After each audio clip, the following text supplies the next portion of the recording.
नमस्कार मित्रांनो, मी डॉक्टर सारंग देवरे. आज आपण ऐकणार आहोत नी रिप्लेसमेंट बद्दल. नी रिप्लेसमेंट म्हणजे गुडघा प्रत्यारोपण. गुडघा प्रत्यारोपण हा किडनी प्रत्यारोपणपेक्षा फार वेगळा प्रकार असतो. आपण जसं प्रत्यारोपण हा शब्द ऐकतो त्यावेळी दुसऱ्या व्यक्तीतली किंवा दुसऱ्या ठिकाणची ती वस्तू आणून इथं आपण लावणार आणि मग ते अवयव काम करेल असा आपला एक सहज अंदाज असतो. किडनी प्रत्यारोपण मध्ये बेसिकली दुसऱ्या व्यक्तीची डोनर व्यक्तीची किडनी आपल्या किडनीच्या तिथे जोडणी लावली जाते. तिच्या सगळ्या रक्तवाहिन्या वगैरे सगळे युरेटर वगैरे जोडले जातात आणि मग ते प्रत्यारोपण होतं. तसं गुडघ्या प्रत्यारोपण मध्ये आपण दुसऱ्या व्यक्तीचा गुडघा काढून लावत नाही. आपण फक्त आपला जो खराब आणि घासून गेलेला गुडघ्याचा भाग आहे त्याचा वरचा पदर शिलून काढतो आणि तेवढं एक आवरण वरतून आपण नवीन लावतो. त्याला आपण गुडघा प्रत्यारोपण, सोप्या भाषेत नी रिप्लेसमेंट हा शब्द वापरायचा. एक रफली साधारणपणे नी रिप्लेसमेंट वेगवेगळ्या प्रकारचे असू शकतात. पार्शल किंवा युनी नी रिप्लेसमेंट असतात, टोटल नी रिप्लेसमेंट असतात. टोटल नी रिप्लेसमेंट विथ पटेला असू शकतं, विदाऊट पटेला असू शकतं. नी रिप्लेसमेंट मध्ये बेसिकली तो जो प्रकार असतो किंवा जे आपण कंपोनंट वापरतो तो पटेलासाठी मेटल बॅक असू शकतो किंवा ऑल पॉली प्रकार असू शकतात. हे सगळे मी तुम्हाला चित्रात हे सगळे प्रकार दाखवेल. परंतु सोप्या भाषेत ज्या ठिकाणी गुडघ्याची झीज झालेली आहे वयामुळे, औषध उपचारांमुळे, स्टेरॉइड्समुळे, दुखापतीमुळे, ऍक्सिडेंटमुळे, वातामुळे किंवा इतर अजून जे काही कारण असेल ज्याच्यामुळे गुडघ्याचा घासणारा पदर पूर्णपणे क्षतिग्रस्त झालेला आहे. अपघातात साधारणपणे गुडघा पूर्णपणे क्षतिग्रस्त होऊन तो पुनर्बांधणी व्यवस्थित झाली नाही किंवा वाकत नाही किंवा जो काही वागतोय तो प्रचंड पेनफुल आहे आणि दैनंदिन आपल्या रोजची कामं करण्यात अडचणी उद्भवत आहेत. अशा परिस्थितीमध्ये डॉक्टर तुम्हाला गुडघा बदलण्याचा सल्ला देतात. गुडघा बदलणे म्हणजे आपण असा गुडघा कापून टाकला आणि दुसरा गुडघा लावला तसं नसतं. आपलं मांडीचं हाडही तेच असतं, आपले स्नायूही तेच असतात, आपले पोटरीचं हाड पण तेच असतं, वाटीही तीच असते.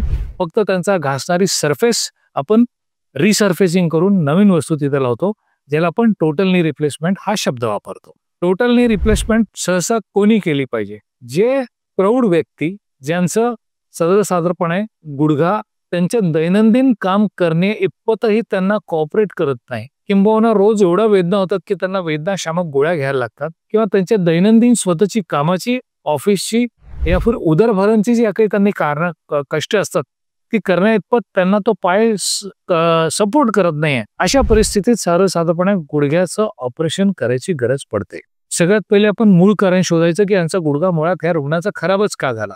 जर तो अपघातामुळे झाला असेल तर त्या ठिकाणचा आपण एक एक्सरे, स्कॅनोग्राम, सीटी, MRI ह्या गोष्टीत आपण पहिले निष्कर्ष काढायचा की बेसिकली याच्यात अजून दुसरा काही पर्याय आहे का जेणेकरून हा गुडघा आपण पूर्ववत पहिल्यासारखा किंवा नियर नॉर्मल नेऊ शकतो, जिथे आपल्याला रिप्लेसमेंटची गरज पडणार नाही.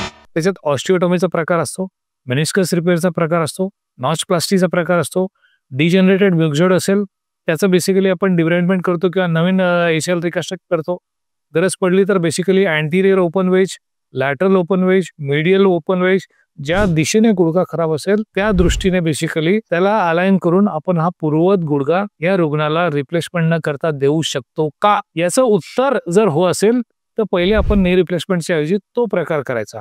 त्याच्यात बेसिकली आपण ती जी वस्तू किंवा ते जे काही ऑपरेशन करणार आहे त्याची एक सर्वसाधारणपणे प्रोग्नोस्टिक लाईफ किती असेल, ते ऑपरेशन केल्यावर त्या रुग्णाला अंदाजे किती वर्ष बरं वाटणार आहे त्यानुसार मग आपण ठरवायचं की बेसिकली आपण त्यांना टोटलनी सजेस्ट करायचं आहे, युनिनी सजेस्ट करायचं आहे किंवा काही करेक्टिव्ह ऑस्टिओटॉमीचे मेजर्स द्यायचे. This can vary with patient to patient, this vary across all the ages. त्यामुळे हा नेमका कुठला निर्णय घ्यायचा हे एक निष्णात डॉक्टर ठरवेल. तुम्ही असलेले तुमचे सगळे एक्सरेज, असलेल्या सगळ्या तपासण्या, रुग्ण हे सगळे तुम्ही तुमच्या जवळच्या निष्णात डॉक्टर समोर जाऊन बसायचं. ते तुम्हाला तपासतील, तुमचे सगळे रिपोर्ट्स बघतील, तुमचे सगळे ब्लड रिपोर्ट बघतील, वाताचं स्वरूप तपासतील आणि मग ठरवतील की बेसिकली तुमच्यासाठी बेस्ट कुठला पर्याय राहील. तुम्हाला यापैकी काय निवडायचं आहे, हे तुम्हाला निवडायचं आहे का तुम्हाला डॉक्टरने निवडायचं आहे, हे ठरवणार रुग्ण आणि नातेवाईक आणि समोर बसून डॉक्टर.